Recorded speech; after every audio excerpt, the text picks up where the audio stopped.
So what you did last week on the law of sines was pretty straightforward. However, you were given some very nice numbers that worked very well for you, whether you realize it or not. So the setup of the triangles all had one of these two things in common. So this is just a description of angles and then sides and then angles. So if you're given something like this, you could find the missing side, no problem. That'd be right here, right? That would be what you're solving for this angle, side, angle. And then there's another one that looks like this where you're given, let's see, an angle, and then another side, right? And then you just had to find this missing side right here. So these are kind of the same thing when you look at this, the setup, more or less, right? So either way, these are very straightforward. Not a whole lot to think about except put them in an equation and do your algebra correctly and you'll be fine. However, there is another situation where that looks like this, where you have a side, and an angle given to you. Okay? So that means you have the side, a side, and then another angle given to you, but the angle is not between the two sides at all, right? So it's not like this one where it's in between.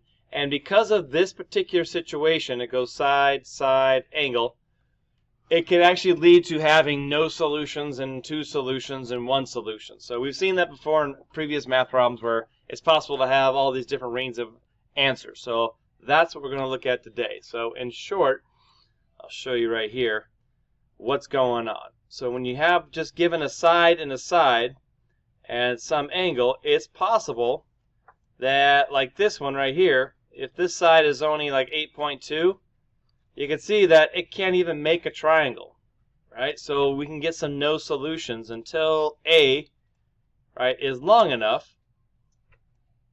And then right there, now we can actually make a triangle. So, but there is some number, A, which basically A just has to be longer than the height of the triangle. As long as the height of the triangle is smaller than this A value, you can have a triangle. But as soon as that A value gets too small, there's no more triangle and there's not going to be a solution. Okay? So that's a no solution situation. We'll see what that looks like when we're trying to solve for this and what pops up when you get a no solution, so you know how to figure it out.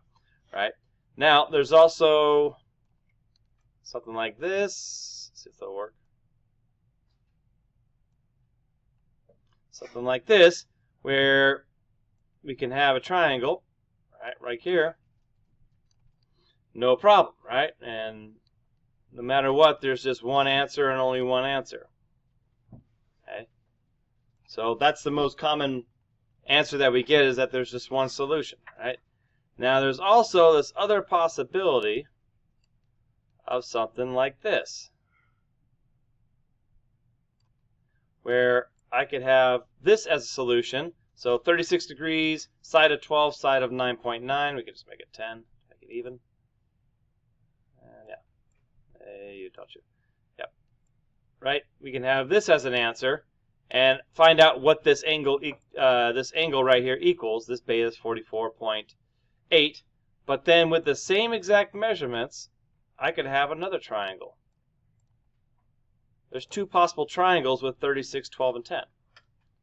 Right? So you get two solutions. One over here and one over here. So in what circumstances does this happen? Right? And that's what you're really going to learn today, is how do you know when you get a no solution? How do you know when you get a one solution? How do you know when you get this two solution thing going on? And if it says solve the triangle and it has two solutions, that means you have two separate triangles that you have to solve. A lot of their values overlap, but the angle and this measurement down here, length down here, will be different. So two of the values will be different if you have two different solutions. Okay, so that's what we're looking at today. Okay, is how to figure that out. Okay, so first, let's look at this no solution situation and what happens in that case.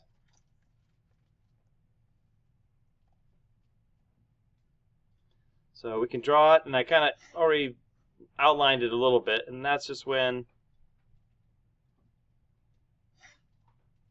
we have something like this. Yeah, that's fine. And what happens is that we have some value over here, let's just call it A, right? And then we have the height of a triangle. So if A is actually less than whatever the height of the triangle is, it's impossible to make, right? If A is less than, it's impossible to make a triangle, right? Therefore, no triangle. Can't happen.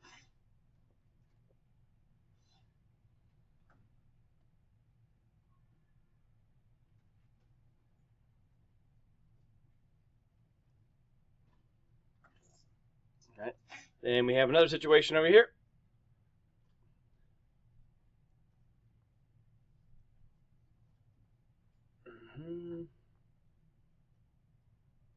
And we have this height of the triangle. And A is definitely going to be bigger than the height of the triangle. Right? This length here, A, is definitely has to be longer.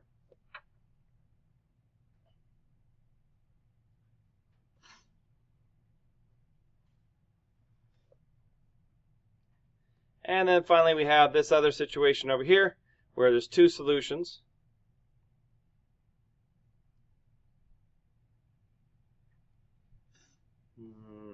Better.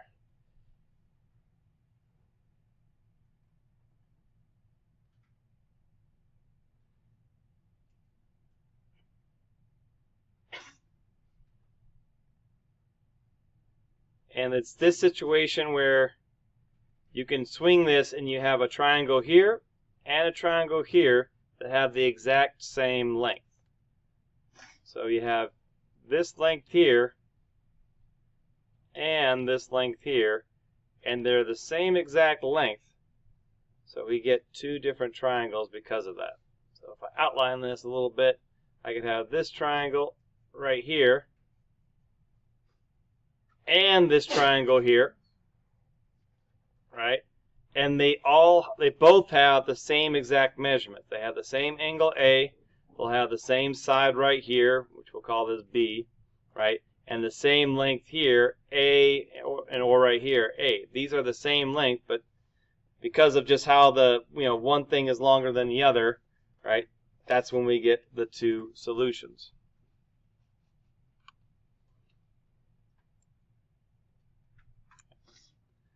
And usually this is the case when B is greater than A. So if this happens to be longer than this, usually this is when it can swing back and forth.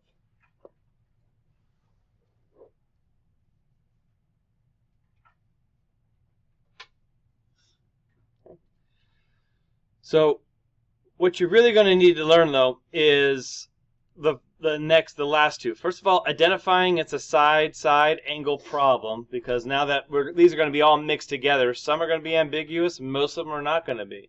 Right? Some are going to have multiple answers, most of them are not. So just being able to look at the triangle when you diagram it and notice that it's a side angle, right? That will let you know that you need to do what we're about to do and actually check for it. But if it's one of these others two, you don't have to do anything we're about to do. You can just do like we did last week and just solve it, okay? All right, so let's go down here. All right, so let's look at this. The first one, draw this out. You can sketch as well. We're just going to solve it like normal and see what happens. So we'll have, let's see here.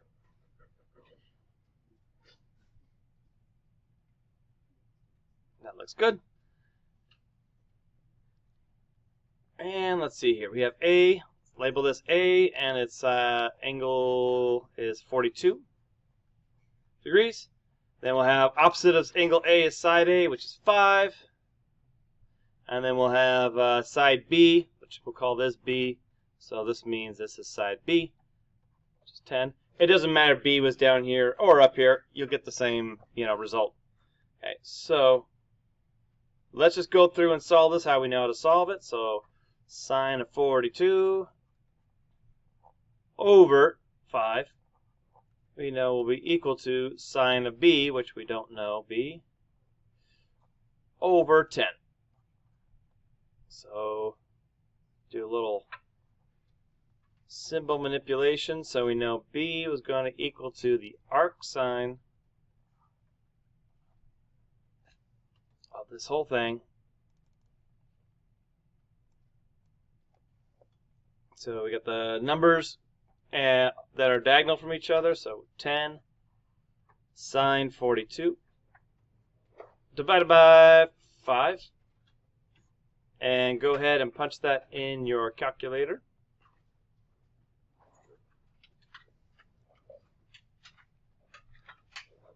Alright, so we get arc sine fraction 10 sine 42 5, close that parenthesis, something like that. Hit enter.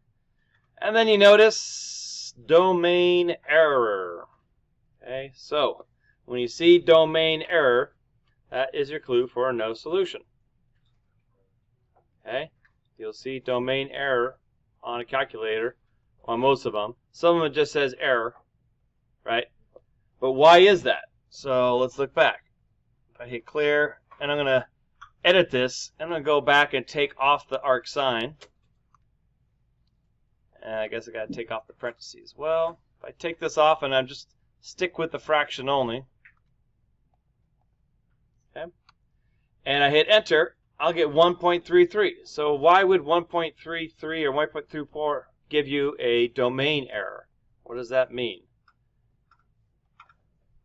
What is it about that number that makes this domain error occur? It's not on the unit circle, which goes from what to what? Close? Exactly. So we have sine that goes from -1 down here to +1 up here, and possible to get 1.34 on a unit circle. So this is why this occurs. So if you ever see a domain error, it's because of what the fraction actually equals. Turns out to be a number not between -1, right, and +1. So sine is between -1 and +1 only. And so if the fraction doesn't equal that, it is not going to show up and work. So you'll get a no solution, which for us, we can just say that's why it's going to be. Dang it. That's why it's going to be that. All right. Negative.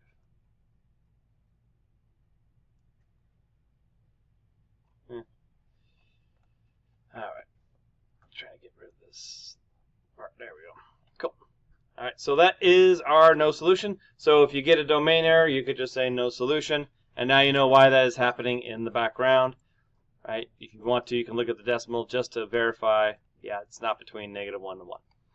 All right, next, one solution. So let's look at this. Oh, one more thing on this. And if you look closely, you'll notice that how this is clearly not drawn to scale. Like 10, 5, like I basically drew these the same length. So if I was going to go and double check everything, let's see, 42, make this 10, and make this 5. Yeah, you can clearly see, yeah, this triangle is not a triangle. It does not exist. Right, so impossible there. Impossible to have a triangle. I'll include this link here so you can double check if you like. See what's going on. If you're not sure about your answer, you can always look at it that way. Okay, so next, let's see here.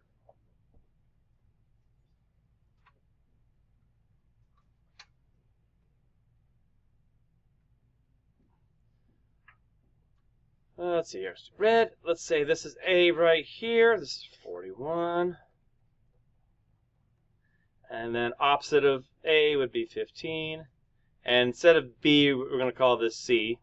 So we're going to use angle C. So same thing. Let's go ahead and solve. So we have sine of, it's 5.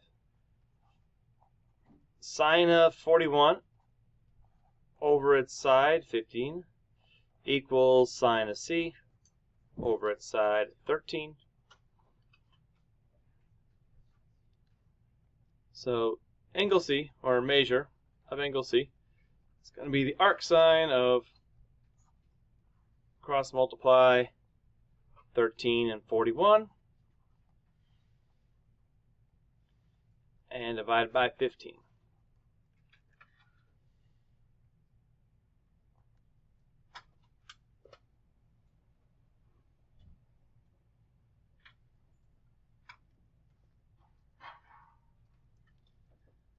All right, punch that in.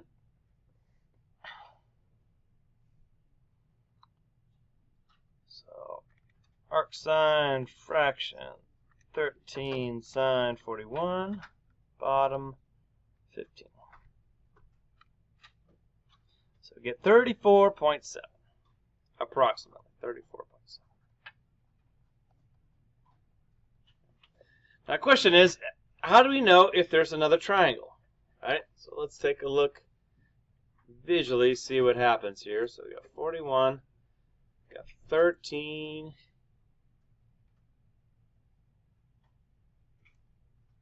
and we have 15.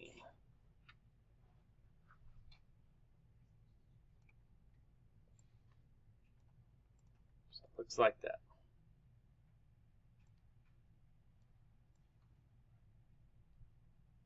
There's our triangle. There's our 34.7. Right. And of course we could do some subtraction. Once you get 34.7, you can now get C by subtracting both of these from 180. And you could use law of sines again to get the 22.1 for this length as well. So you can still solve the whole triangle. But is there another triangle? So if I go like this, can I get another triangle? No. You see how the green is longer than the blue? It's too big. If that green was smaller than the blue, like if I drop this green down to below 13, say like 12.5, I can get this one, and I can get, oh, I get one over here is 2, barely. It's really close. If I make it a little bit smaller, I can get this one. Come on, you. Right there, and another one right here. That's just very small.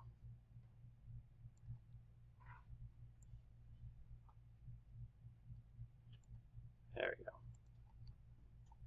Get that one, and I can get this one. So when the green is shorter than the blue, that's usually when you get those two. So as you're graphing this, you can kind of see it coming. Okay.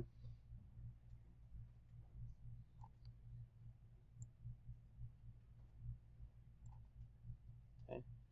Another way of looking at it is that the angle that we get is bigger than the angle we started off with. So this original right here, 41, is smaller than what we got here. That's another indicator that that will happen. Okay, it's two ways of looking at the same thing. So you pick the way that makes more sense, but that's the way you're going to be able to tell. Now there's a more formulaic way up there, right up here, where you take the supplement and you add the given angle, and then you see if it's bigger or less than 180 degrees. That will work as well. But I've given you a couple ways to kind of figure out on this. So the fact that, you know, this 13 is bigger than 15, right? Or you can say angle A end up being bigger than my angle C.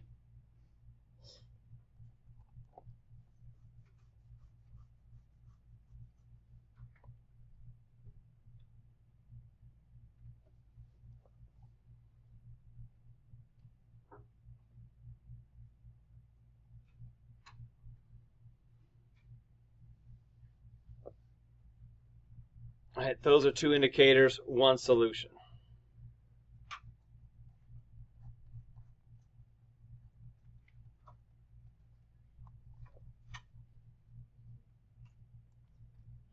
All right. And then we'll see on the other side here, What if we got 30? Kind of a small angle. 15 and 20.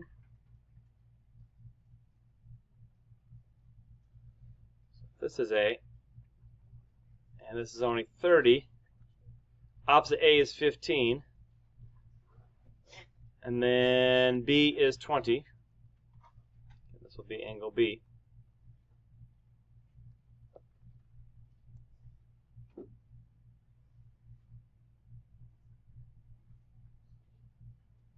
Oh, that's what I went wrong. Okay, and let's solve this one. So we got sine of 30 is over 15 equal to sine of B over 20. So we have measure of angle B. It's going to be the arc sine of this whole thing. So we get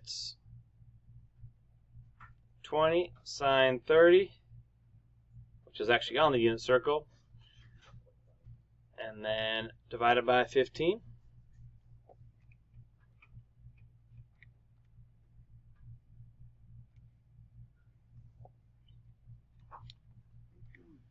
Sine 30 over 15.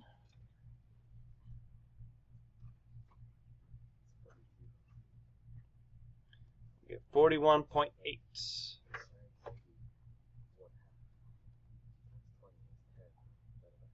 Okay. So right here,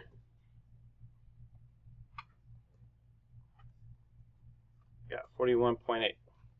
Now compare the two. Notice how this one was 34.7. The given was bigger than what we found, right? So we had one solution. This time the given is smaller than what we found. Two solutions.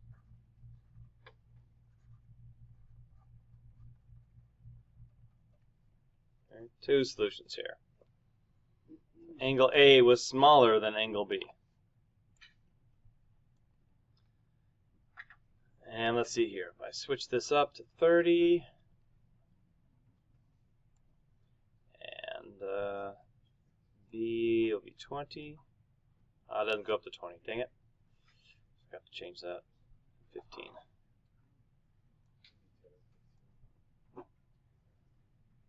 Well, come out the same. Let's see what we got here. 15. Yeah, even if the blue one, my blue one only goes up to 18, but even if it went up to 20, you could still see how we can get an answer way over here and an answer over here. So if this is longer, that wouldn't change that fact. Okay. Question? So do we only have to find the one solution but label it as 2? Because like the answer is the exact same, it just depends on the placement of the angle depending on which triangle. Right. So if this directions say just state if it's 1, 0, 1, 2 solutions, then as soon as this happens, you can say 2 solutions. Now down below, if it says solve, that means if there's 2 solutions, you have to solve both triangles in their entirety. Okay. So just for good measure, if this is one of our triangles, as soon as I got 2 solutions, you should be able to draw another triangle, which usually is a very short one like this because the angle is going to be obtuse. Okay, so this is still going to be 30, just like here. It's still going to be 20. It's still going to be 15. There's just 2 ways of doing this. This one is going to be 180 minus what we already found, 41.8.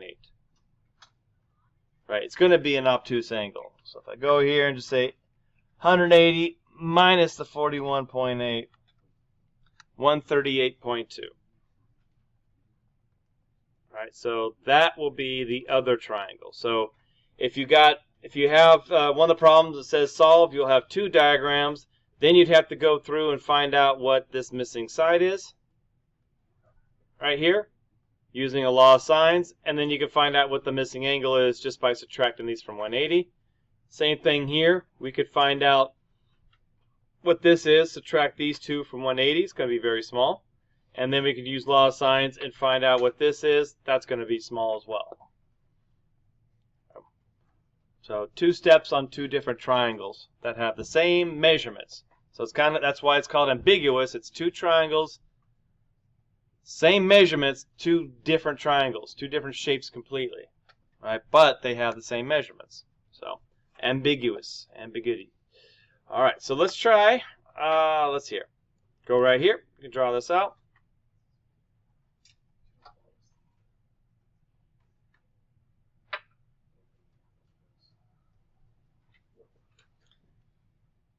And try this out. So this one is angle C.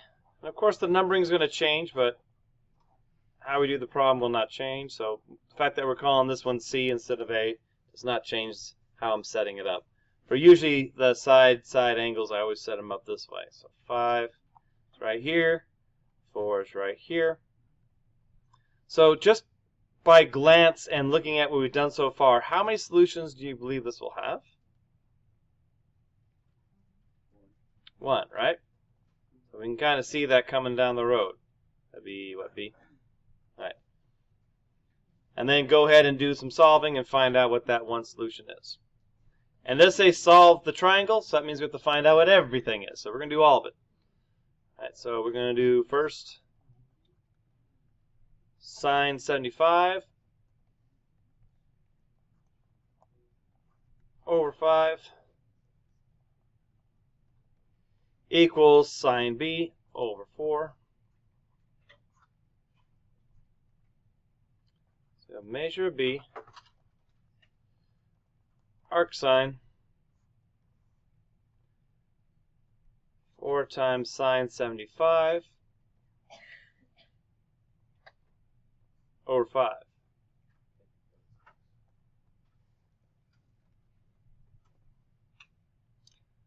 All right, so we got 1, 2, 1, 4 sine 75 over 5, 50.6. All right, so you notice the angle that we got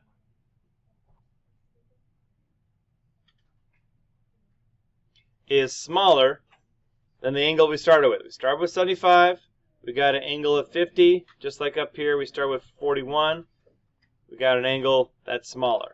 So one solution. So we know that. We don't have to do any more. We don't have to draw another triangle. So we know that's 50.6.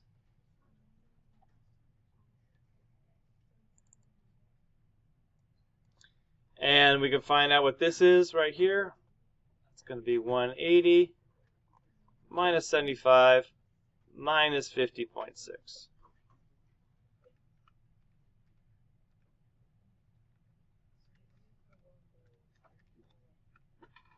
$54.4.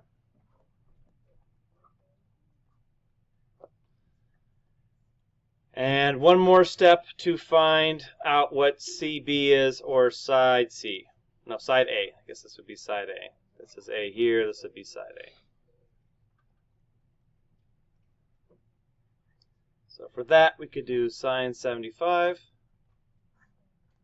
over 5 equal to sine 54.4 over A.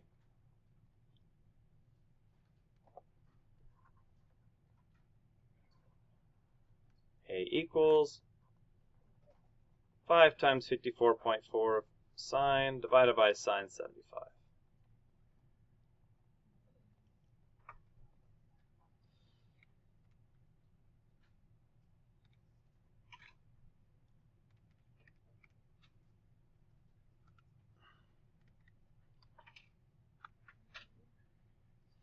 Get about 4.2,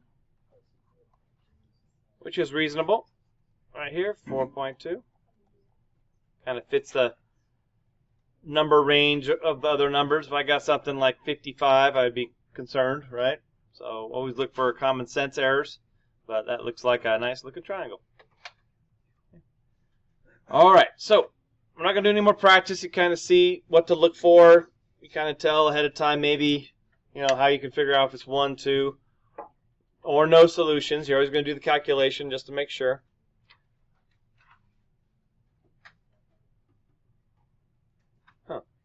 All right. So on another piece of paper, go ahead and do A, B, and C right here. And then do page 235, 18, 19, 20, 21. So only 7 problems total, right? But some of these might be a little longer. Some of them might be shorter if there's no solution. So you'll just have to see what happens.